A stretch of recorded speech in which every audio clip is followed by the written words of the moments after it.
Alors, on va voir ce que c'est qu'une variable. Dans cette vidéo, on va voir comment créer et utiliser une variable.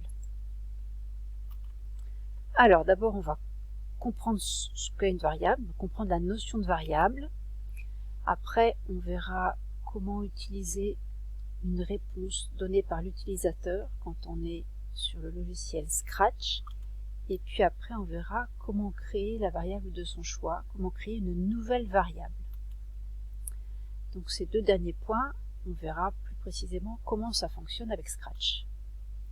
Alors la notion de variable, elle est générale, elle n'est pas spécifique à Scratch. Une variable, eh bien, c'est un tiroir dans lequel on va venir stocker une information.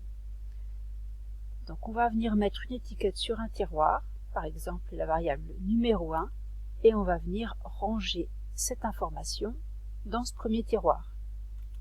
Quand on crée une nouvelle variable, on lui donne un nouveau nom et on vient la ranger dans un deuxième tiroir. Alors si on prend un exemple, en exemple, le nombre de buts que réussit une équipe numéro 1 au cours d'un match.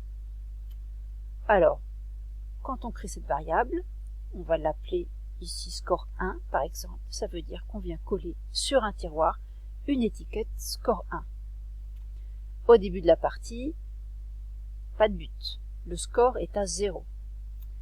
Donc on va prendre le score de 0 et on va venir le ranger dans ce tiroir.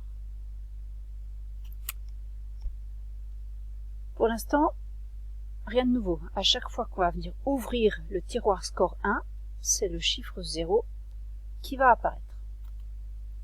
Et puis en cours de match, l'équipe 1 va marquer son premier but. Donc le score de cette équipe passe à 1. Donc on va venir ranger cette information dans le tiroir score 1. À ce moment-là, l'information précédente va être effacée et va être mise à la poubelle. Dans ce tiroir, on ne peut garder une seule information et c'est toujours la dernière information rentrée que l'on peut retrouver quand on ouvre le tiroir. Alors, sur Scratch, il existe déjà un tiroir qui est créé sur lequel a été collée une étiquette réponse. Et en fait, c'est dans le menu capteur qu'on va trouver cette variable.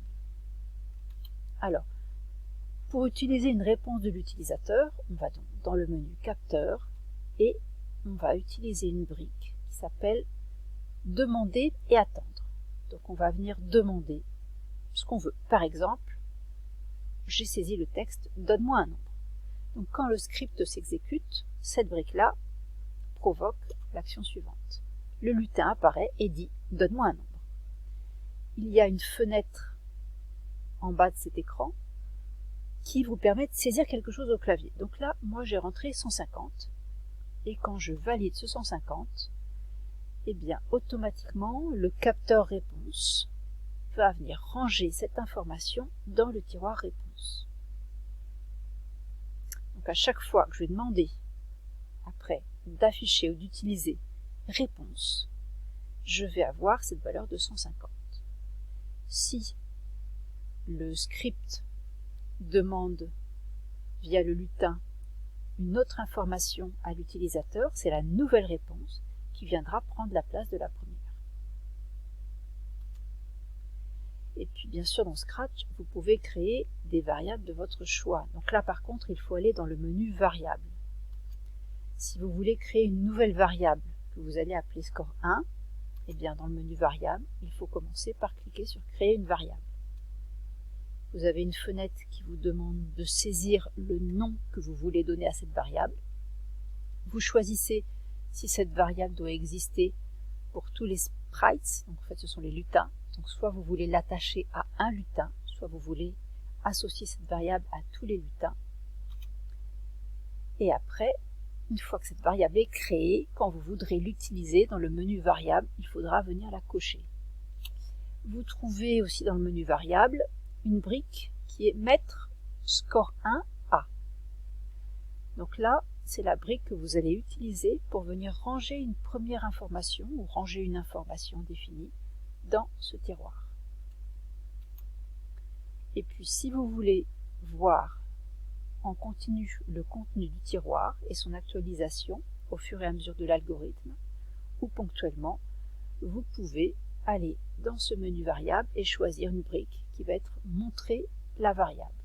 Et après aussi, si vous voulez, masquer la variable. Alors, 3 petits exemples de scripts très simples avec des variables. Le premier, c'est le perroquet, le deuxième, les pourcentages, et le troisième, la somme. Avant de vous les présenter rapidement, je vais juste évoquer quelques opérateurs dont vous aurez besoin. Alors, dans le menu opérateurs, vous trouvez un certain nombre de briques, notamment les 4 opérations, addition, soustraction, multiplication, division. Et puis, vous trouvez aussi l'opérateur de regroupement qui vous permet d'associer du texte, par exemple, ou des chiffres, ou une variable. Donc, vous pouvez regrouper 2 éléments. Passons aux exemples.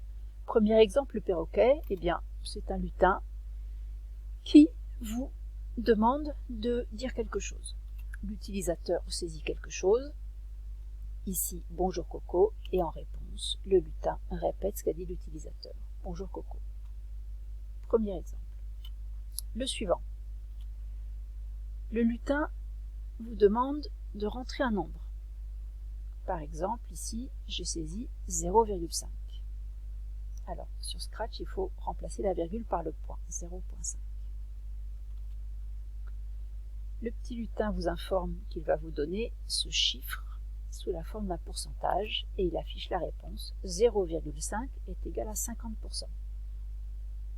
On passe au troisième exemple. La somme. Le lutin demande à rentrer un premier nombre. Là, le nombre de passes réussies en première mi-temps, par exemple.